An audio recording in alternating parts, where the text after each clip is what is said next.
Now we're going to go through the process of creating a promotional video. I'm going to use an affiliate product. So let's go and find something here. Let's go with money and employment and home business.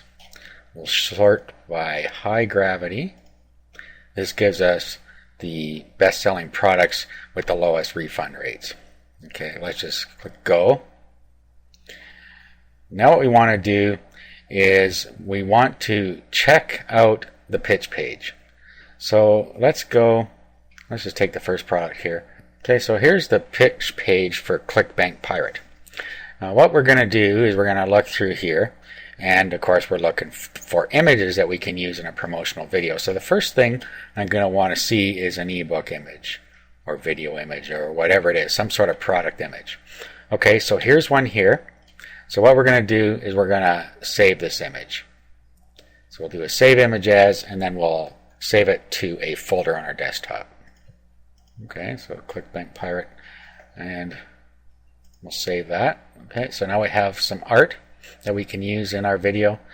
Also, we can get some other images off here if we want. Just save any images you see for now, and we can decide later which ones we want to put in the video.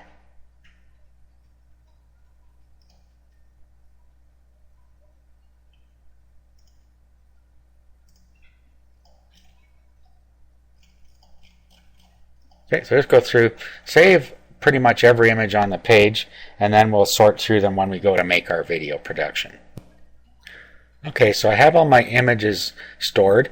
Now I should mention that you probably should get the permission of the author of the product to do this.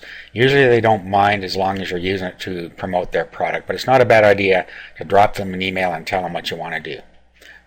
Almost all of the time they're going to say yes because you are promoting their product. They're not really going to care that you're using it for that. Okay, so now we have these all in a folder. Let's have a look. Okay, so you can see the images that I chose here. So what we can do now is we could go and edit the images if we want, so that we can put a message on the images that maybe not on there now. And this is optional, of course, but let me show you how to do it. What we're going to do is use a program called paint.net, and it's a free image manipulation program. So let's open that up. Okay, so here's the program. Now what we want to do is we want to import one of our images. So what we're going to do is go to Layers, and then we're going to import from File. So click on that. Okay, and then let's pick which one we want here. Just an example. You bring this one in, and now what we can do is we can add a new layer. And now on this new layer we can put anything on top of this we want, and it will cover whatever's there, or will add to it. That way we can brand it if we want to brand it, or we can do whatever we want really by blanking out or adding to part of the image. Okay, so you can use these tools over on the left to do what you want. Now what we're going to do is we're going to crop to selection. In other words, the whole image is the size of this whole white background, and we want to crop to the selection. As you see, our background here is selected. So what we want to do is go into Image and then crop to selection. Now let's say we want to take this opt-in form off for this image. All we have to do is first, let's go to the color picker. Well, actually, let's make sure that we have the proper layer chosen, which is this squeeze one layer. The reason we do that is so that we can choose the color here, and I'm going to show you. If we go to the color picker, which is this right here, click on that, and then we go inside the background color here and we click, and notice over here that it changed the color to this background color. Now if we didn't select that layer, if we were on this layer and we choose here, you'll see that it chose an opaque color there. So that's why we do that. So let's go back, and let's just switch. This just switches back between the two. We now have our color set. So the next thing we can do to blank that out is just do a rectangle select, and then we can select what we want to get rid of, like so. Then we can choose the bucket fill. So choose a paint bucket. We've already set our color. We go inside here.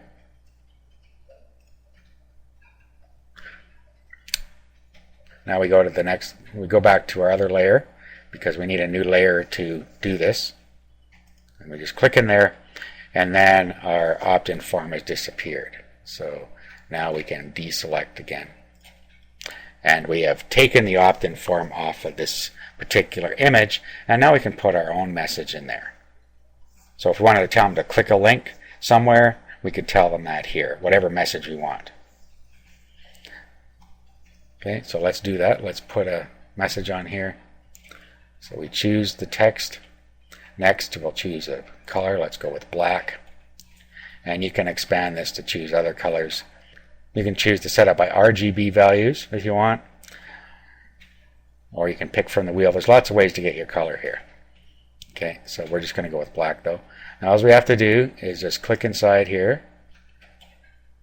It wouldn't hurt to do another layer. Just do everything on a separate layer, because then you can undo a layer without undoing all your work. Okay, so now we can just type our message in here.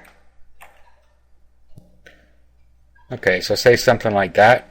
Click the link to the right to get the free report, and then when we have it on YouTube, you can put the link up over on the right hand side.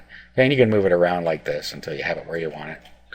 And that's an example of how to manipulate an image. That's just a simple example of using a couple of the basic features of Paint.net.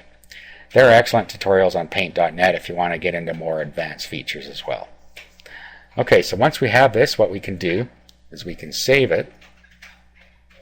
And if we save it as a Paint.net file, we can come in and manipulate it again, or we can just save it as a JPEG, and we'll just call it Squeeze 2 or something different, like so. Save. It asks us about the quality settings. Just leave that as it is. Click OK. We need to flatten the image. What this does is it puts all the layers together. Click on that, and our image is all ready to go. Okay, at this point we have all of our images selected, and we have them edited the way we want them.